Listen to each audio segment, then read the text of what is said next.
Set એટલે ગણ, બરાબર. તો એમાં આપણે લાસ્ટ લેક્ચર સુધીમાં સ્વાધ્યાય 1.2 આખું કમ્પ્લીટ કર્યું હતું, એક્સરસાઇઝ 1.2, બરાબર છે. એની પછીનો આગળ ટોપિક જોઈએ તો એ પહેલા સ્વાધ્યાય 1.2 સુધીમાં આપણે શું જોયું એ જોઈ લઈએ. સૌથી પહેલા તો ગણ કોને કહેવાય એની વ્યાખ્યા આવી.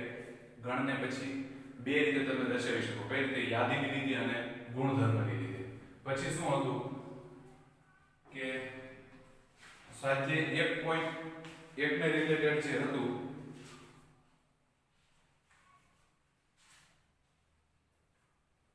બરાબર, ગણને બે રીતે દર્શાવી શકીએ આપણે. ગણની વ્યાખ્યા કે શું સુનિશ્ચિત વસ્તુઓનો સમૂહ. આપણે વાત કરી હતી કે જેને તમે કહી શકો કે હા આ થાય જ અથવા તો આ ના જ થાય, તો જેને તમે સુનિશ્ચિત કરી શકો, સુવ્યાખ્યાયિત કરી શકો એને ગણ કહેવાય, બરાબર. પછી ગણને બે રીતે દર્શાવી શકાય, યાદીની રીત અને ગુણધર્મની રીત, બરાબર. એની પછી શું હતું સ્વાધ્યાય 1.1 માં જે આપણે હતું એ સ્વાધ્યાય 1.1 માં હતું કે તમને જે આપ્યું છે એ ગણ છે કે નહીં, બરોબર. તમને કોઈ વાક્ય આપ્યું હોય અને એના ઉપરથી જે તમે બનાવો એ ગણ થશે કે નહીં, બરોબર, એની વાત હતી. પછી belongs to અને does not belongs to એટલે શું?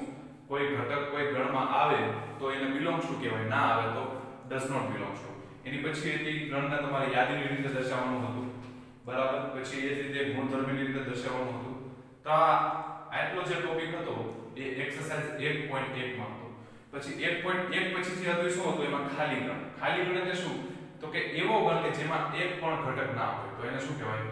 ખાલી ગણ, બરાબર. ખાલી ગણ પછી હતું શાંત અને અનંત ગણ. શાંત અને અનંત ગણ એટલે શું? શાંત ગણ એટલે શું?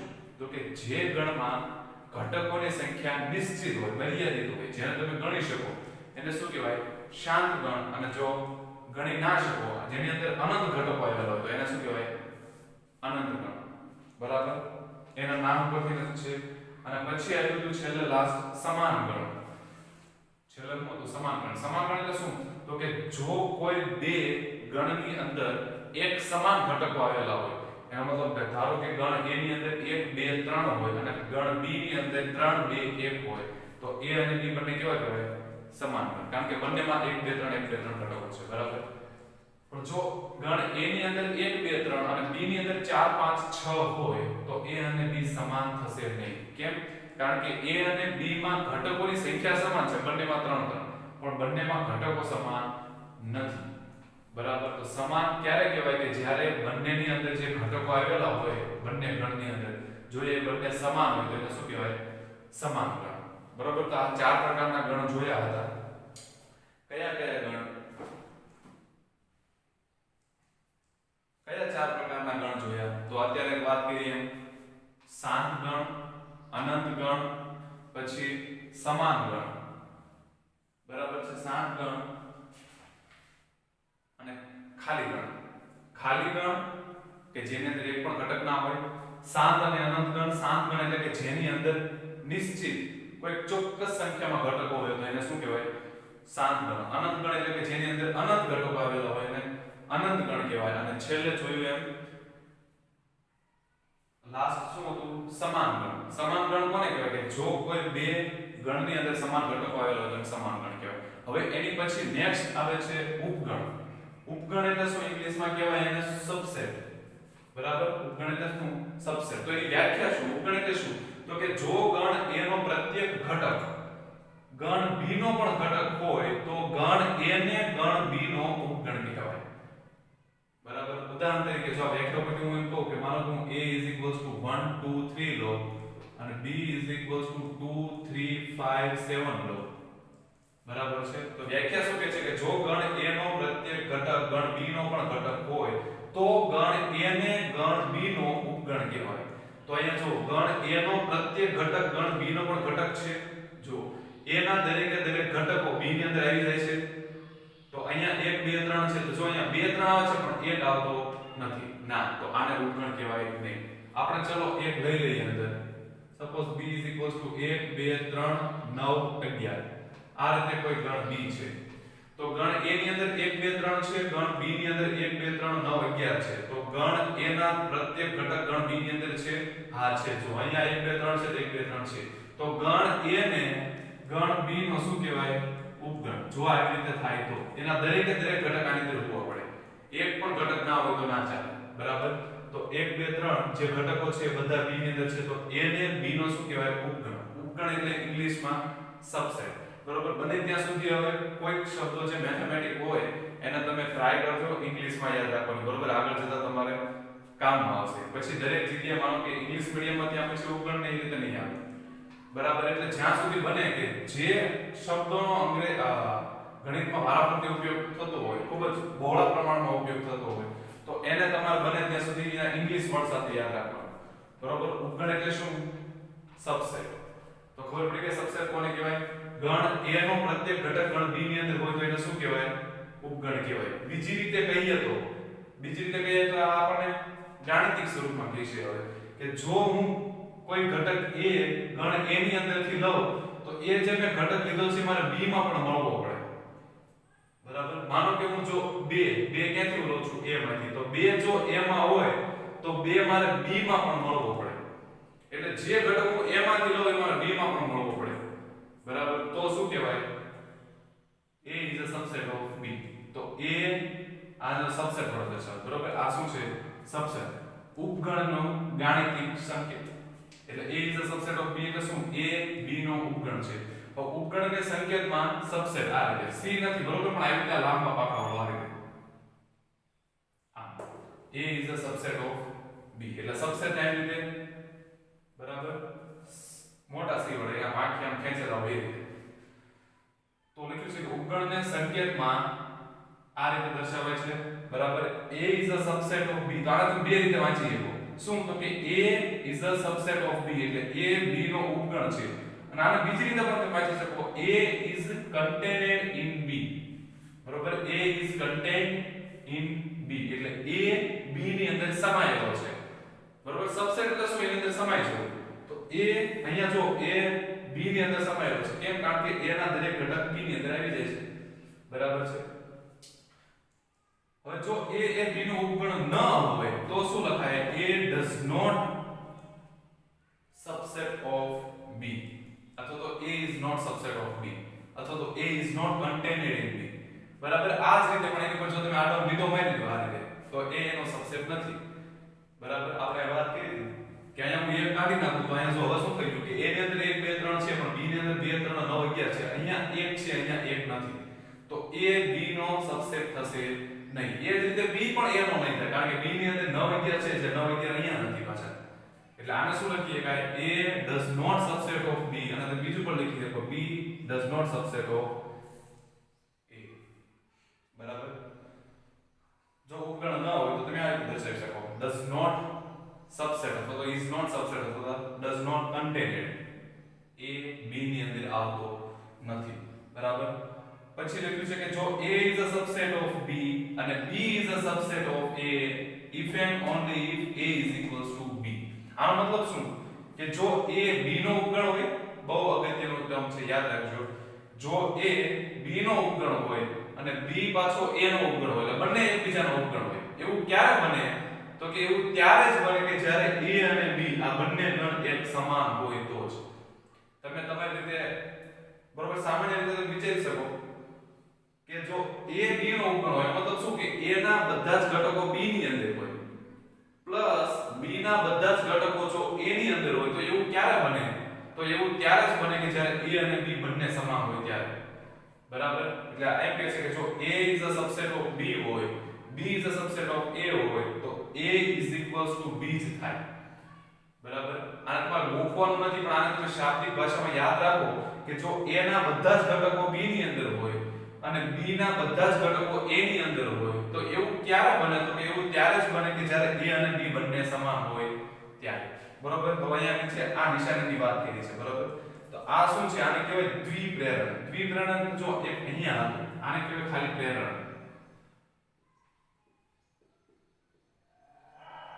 આને શું કહેવાય? ખાલી પ્રેરણ કહેવાય. બરાબર. જો એક બાજુ આ રીતે ઇક્વલ્સ ટુ કે એક જ બાજુ એરો હોય તો આને પ્રેરણ કહેવાય અને આ રીતે ઇક્વલ્સ ટુ કે બંને બાજુ એરા હોય તો આને દ્વિપ્રેરણ કહેવાય. પ્રેરણ અને દ્વિ એટલે બે, એક પ્રેરણ અને જો બે સાથે હોય તો એને દ્વિપ્રેરણ કહેવાય. બરોબર. આ લખ્યું છે દ્વિપ્રેરણ. અને ઇંગ્લિશમાં કેવું તો શું કહેવાય? if and only if. બરાબર. આવી રીતે દ્વિપ્રેરણ હોય તો એને if and only if કહેવાય. અથવા તો ગુજરાતીમાં કેવું હોય તો બંને બાજુ કે a is a subset of b અને b is a subset of a હોય તો અને તો જ બરોબર આને આ રીતે વચાય તો અને તો જ a is equals to b એટલે આ બંને રીતે સાચું છે જો a b ની અંદર સમાયેલો હોય અને b a ની અંદર સમાયેલો હોય તો a બરાબર b થાય અને જો a બરાબર b થાય તો a b ની અંદર સમાયેલો હોય અને b a ની અંદર સમાયેલો એટલે બંને બાજુ વાત થાય બરાબર આની ઉપરથી આ પણ સાબિત કરી શકાય અને આની ઉપરથી આ પણ સાબિત કરી શકાય બરોબર અને જો ફક્ત આ રીતે જ હોય ખાલી એક સિંગલ પ્રેરણ હોય તેનો મતલબ તમે આની ઉપરથી આ કહી શકો બરોબર આને શું કહેવાય ફક્ત પ્રેરણ એક બાજુ સાબિત થાય બંને બાજુ સાબિત ના થાય તો આને કહેવાય પ્રેરણ અને બંને બાજુ હોય તો એને કહેવાય દ્વિપ્રેરણ અને વાંચવું હોય તો શું કઈ રીતે વચાય કે જો a is a subset of b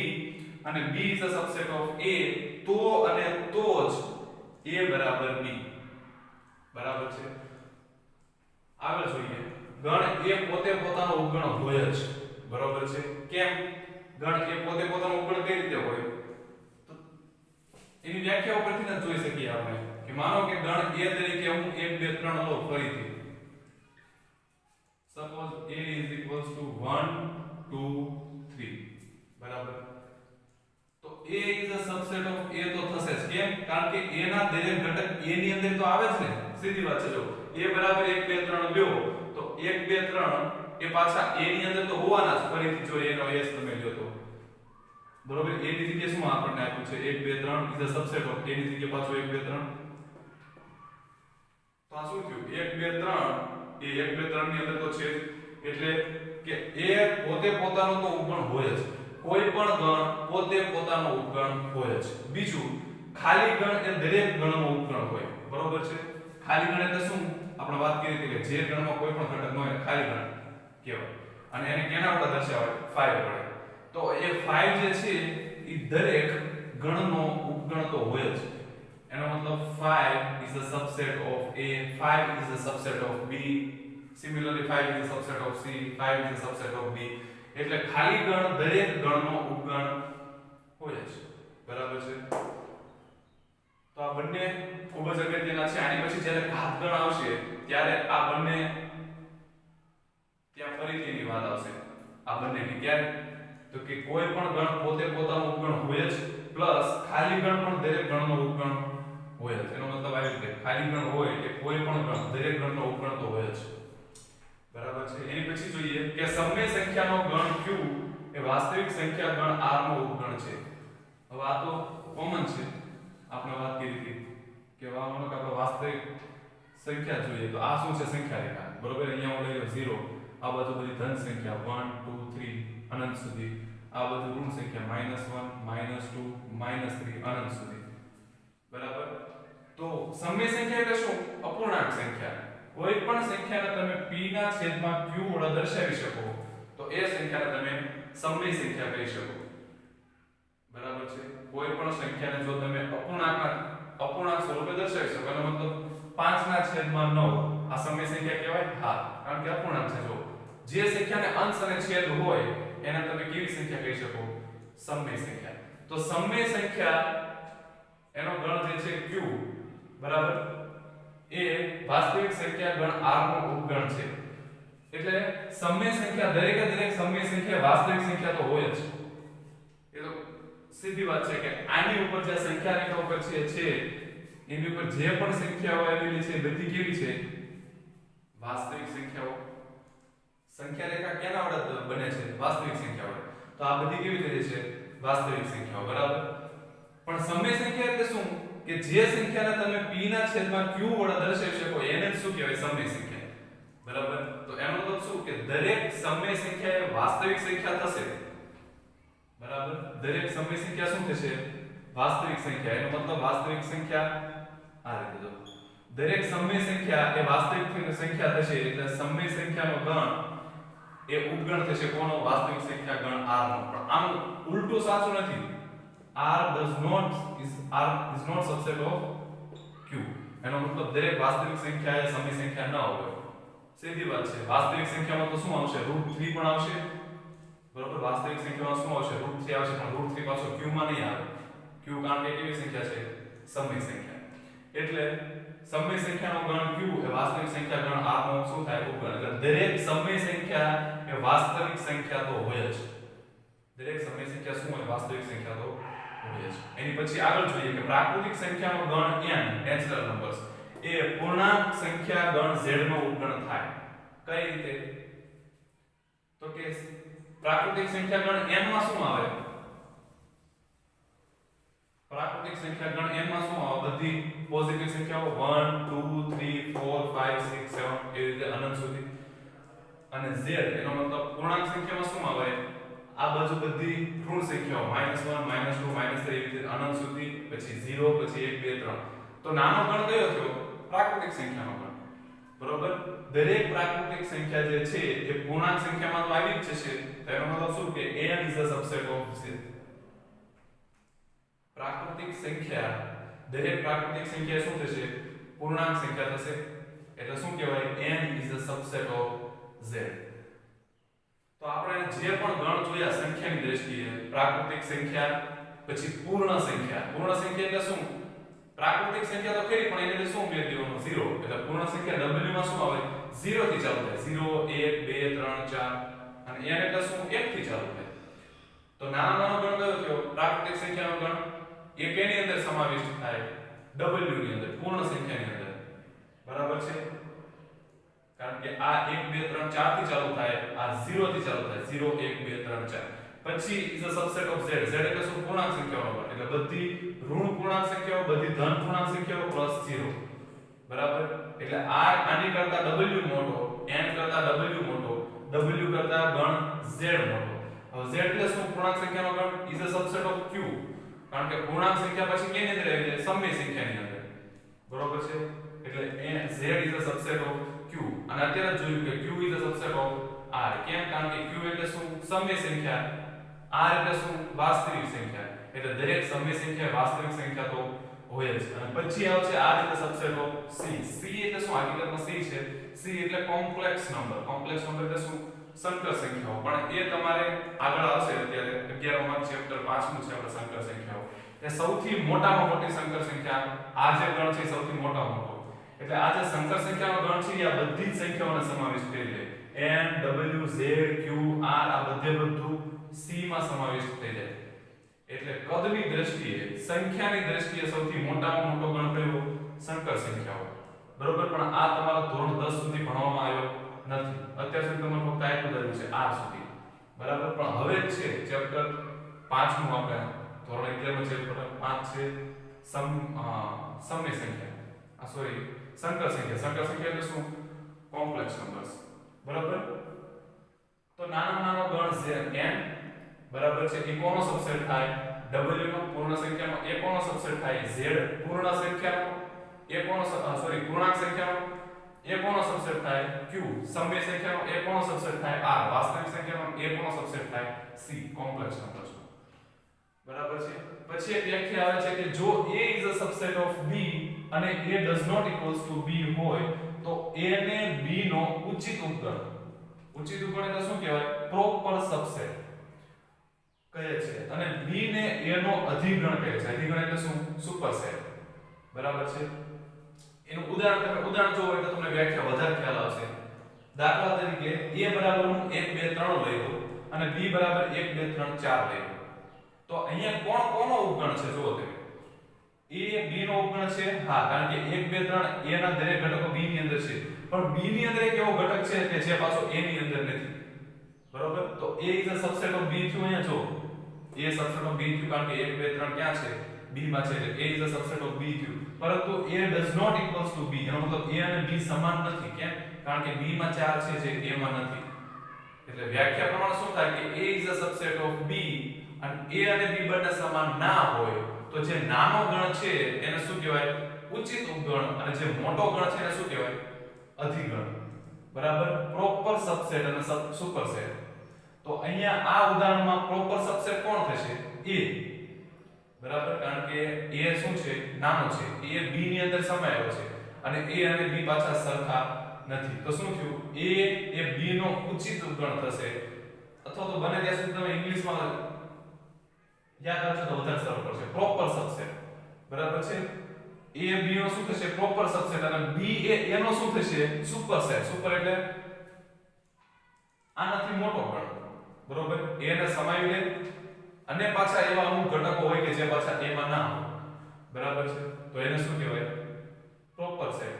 એટલે a b નો ઉચિત ગણ છે એટલે પ્રોપર સબસેટ અને b એ a નો અધિગણ છે એટલે સુપરસેટ બરોબર. એની ઉપરથી ઉદાહરણ 9 છે એ જોઈ લઈએ ફટાફટ કે ગણ 5 5 એટલે ખાલી ગણ. a કયો છે 1 3 b શું છે 1 5 9 અને c શું છે 1 3 5 7 9 આપેલા છે. એટલે તમને કુલ 1 2 3 અને 4 ગણ આપેલા છે બરાબર. તો નીચે દર્શાવેલ દરેક ગણની જોડીની વચ્ચે સંજ્ઞા સબસેટ અથવા તો ડઝ નોટ સબસેટ મૂકો બરાબર. 4 તમને ગણ આપી દીધા છે. પહેલું કે 5 બ્લેન્ક b એનો મતલબ તમારે અહીં વચ્ચે શું મૂકવાનું છે એ સબસેટ છે કે સબસેટ નથી મૂકવાનું છે. તો 5 ડેશ b એટલે શું 5 એ b નો ઉપગણ થાય કે ના થાય. તો અહીંયા જ કીધું જો કે ખાલી ગણ એ દરેક ગણનો ઉપગણ હોય.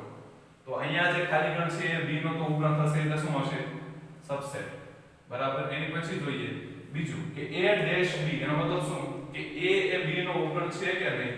તો a ની અંદર જો 1 3 છે અને b ની અંદર શું છે 1 5 9. તો a ના દરેક ઘટક આમાં આવે છે નહીં. a ની અંદર 1 જે છે એ 1 આવે છે પણ અહીંયા 3 છે જે b ની અંદર નથી પાછળ. એટલે a b નો ઉપગણ થશે નહીં. એનો મતલબ does not subset અથવા તો is not subset બરાબર. પછી છે a ડેશ c એનો મતલબ a c નો ઉપગણ થશે કે નહીં. તો a ની અંદર છે 1 3 c ની અંદર છે 1 3 5 7 9. તો અહીંયા જો 1 3 છે એ અહીંયા આવી ગયા 1 3. તો શું થશે a is a subset of c બરાબર. જો અહીંયા તમે a ને શું કહી શકો a અને c માં પ્રોપર સબસેટ કોણ છે a અને સુપરસેટ કોણ છે c. કારણ કે a ના દરેક ઘટક આની અંદર છે પ્લસ c ની અંદર એવા જે છે કે જે a ની અંદર નથી. એટલે a શું થશે b નો પ્રોપર સબસેટ અને c શું થશે સુપરસેટ. પછી આવે છે b ડેશ c છેલ્લે. એનો મતલબ b અને c જો તો b માં છે 1 5 9 c માં છે 1 3 5 7 9. તો થશે 1 5 9 અહીંયા છે તો અહીંયા 1 5 અને 9 છે. હા તો આ શું થશે પાછું સબસેટ બરાબર. તો વ્યવસ્થિત ખૂબ જ અગત્યનો કોન્સેપ્ટ છે તમારે આગળ આ દરેકનો આમ ઉપયોગ તો ખાસ આવશે સબસેટનો બરાબર છે. એની ઉપરથી એક્ઝામ્પલ પણ સોલ્વ કરવામાં આવશે. ફક્ત આ ચેપ્ટર પૂરતા નહીં એની આગળ બીજા ચેપ્ટરમાં પણ આવશે 12th માં પણ આવશે. એટલે ઉપગણ ખાસ એનો કોન્સેપ્ટ સમજી લીજો વ્યાખ્યા વ્યવસ્થિત સમજજો અને ઉદાહરણ આ જે છે પ્રોપર સબસેટ કોને કહેવાય પ્લસ સુપરસેટ કોને કહેવાય એ સમજજો અને એની ઉપરથી આ જે ઉદાહરણ કર્યું છે બરાબર. તો આની પછીનો જે આવે છે આની પછી નેક્સ્ટ લેક્ચરમાં આપણે ભણીશું ઘાતગણ વિશે. તો ઘાતગણમાં તમને ઉપગણ ખાસ આવડવો જોઈએ. જો ઉપગણનો કોન્સેપ્ટ તમને આવડશે તો જ ઘાતગણનો કોન્સેપ્ટ આવડશે બરોબર. તો અહીં સુધી આપણે રાખીએ. નેક્સ્ટ લેક્ચરમાં આપણે ઘાતગણ વિશે જોઈશું.